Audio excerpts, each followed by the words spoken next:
conversations before. Cutish I'm like, ending. no, Yeah. no. Yeah. Hi guys, my name's Walter. No. Hi guys, welcome back to Pagoda. I'm Walter from Australia. I'm Sam from England. And I'm John from America.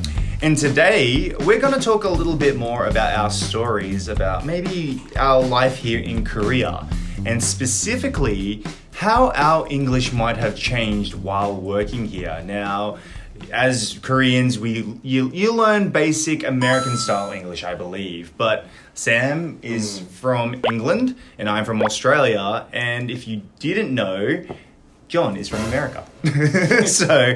And as we all know, Koreans mainly learn American English, so sometimes that actually affects the teachers. Yes. As well.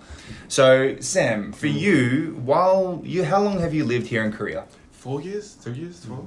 Oh. 3 to 4 years. Long enough, Yeah, right? long enough. I lost And count. in your opinion, do you think your English has changed a little bit while being here? Because still, I think Korea is very much focused on American English. Yes, definitely.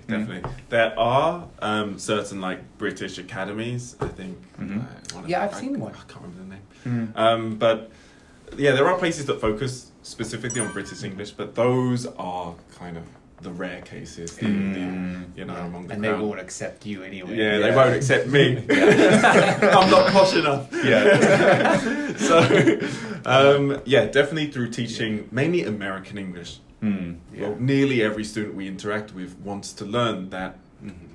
I don't know. I feel so bad saying it. Standard, English, which happens to be American English in the case of Korean education.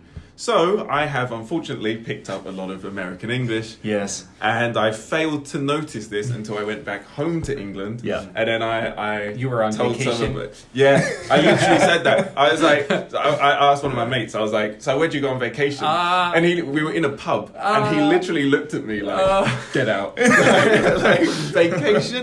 Yeah. Like, who are you? Does it make you angry as someone from England when when you're on a website and you see those like language options and the language option is the American flag and you're like, Mate, are you serious? I literally want to just put a hole through the computer screen. Yeah. For me, like I've been here for about 8 years now, and it dramatically changed my English because I remember when I first came to Korea, I worked for a kindergarten.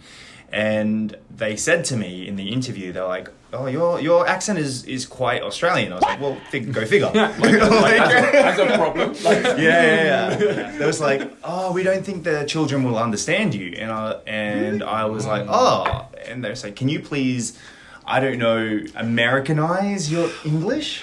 And so for like 2 years, I was obviously I have a terrible American accent. I would go to the very stereotypical like color or like hi, my name is Walter, kind of thing, right? Overemphasize. Yeah, I would overemphasize. I'm terrible at it because number one, I've never been to America, and so I've got no reference apart from TV, and I had to speak like that in class. Really? It kind of like seeped into just my everyday talking. Yeah. And it wasn't until I came here to Pagoda, they were like, "Oh, you don't sound very Australian." And then I was like, "Oh, don't I?" Yeah. I hate that. You don't sound very British. Yeah. I'm like, don't I? So the hardest thing for me was actually to get back to my Australian accent. And even these days, the biggest thing that's hard for me is, and maybe you can relate, Sam, is spelling. Because I was always like writing for the kindergartners, like the American style spelling. So I would just kind of switch off and go, "Oh, that's how you spell it." So for me, it's impacted quite a lot. Actually, since coming to Pagoda, it's really interesting because we're kind of unique in that way that where we come from now. Like England is sort of a much loved accent these days, and people who are going to Australia want to hear the Australian accent. So it's our selling point, maybe. Yeah. Yeah, definitely these days as we become more globalized And here. And there's a lot of people trying to immigrate to Australia and everything like that, and England and whatnot. So now going to the American of the group, has it changed your English at all? I mean, for losing my accent, of course. Oh, really? Not really. Oh, okay. Yeah, of course, not really. Yeah. Just living in another country and learning the language has, of course, affected my English in different ways.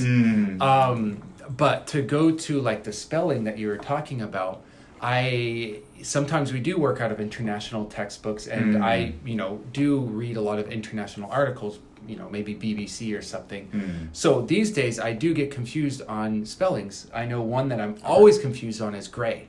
Is it Gray or Grey? Yeah. And whatever comes out on my fingers is what is on that article or on that written thing. So I do get confused that way, but Korea specifically, no, nothing has affected it. But I would say, like, through being in Korea longer and studying Korean, I've realized that English can be simpler. And I noticed that I have changed my speech patterns to be a little bit more simple. And that's not because I'm teaching people all day. It's just I realized we don't have to make it so complicated. And I think that's a trend that's been going around, for years anyway, especially online. But I don't think we need the complications. So I think that's probably the biggest way it's changed. But as for like accent and stuff, of course not. Do you think maybe though about your accent, for me, when I go back to Australia, I think my accent has changed a little bit in regards to I'm always hearing it in Australia, but I don't really hear it here in Korea. So maybe if you hear it less, I don't know, it's neutralizing out or something like that. I think it neutralize, I think it does, big time. And I do think I have incorporated some Korean accents into my American English. And what I mean by that is the endings of being a little, something like that, or the cutish endings or something. That has come out in my conversations before. Cutish ending. I'm like, no. Wait, no. Go back to the States. Stop doing that. I don't know about you, but sometimes I have to consciously think about how I'm using my British accent. Yeah, me too. And it's I literally need to be very self-aware of how I'm speaking. And it's kind of exhausting. Well, it's like people who go to other, English speakers who go to other English-speaking countries to live. And I think eventually, after hearing it again and again and again, their accent also just changes naturally. It does. It's very natural. So I think that happens as well. Super subtle, yeah. One of my favorite stories, though, is what you just said, people's accents changed. I had a student who had both lived in India and England. Yeah. And when he was taking classes with me, there would be about half words in Indian accent and half of the words in English accent.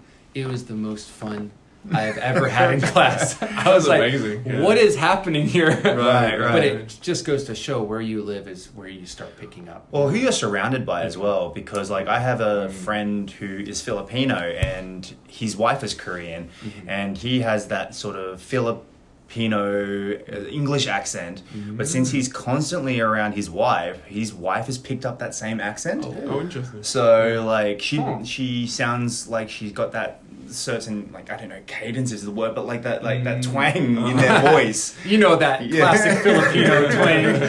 But that is just different. So it's I think it's also just who you hang around as well, which is what influences your accent. Definitely. Agree.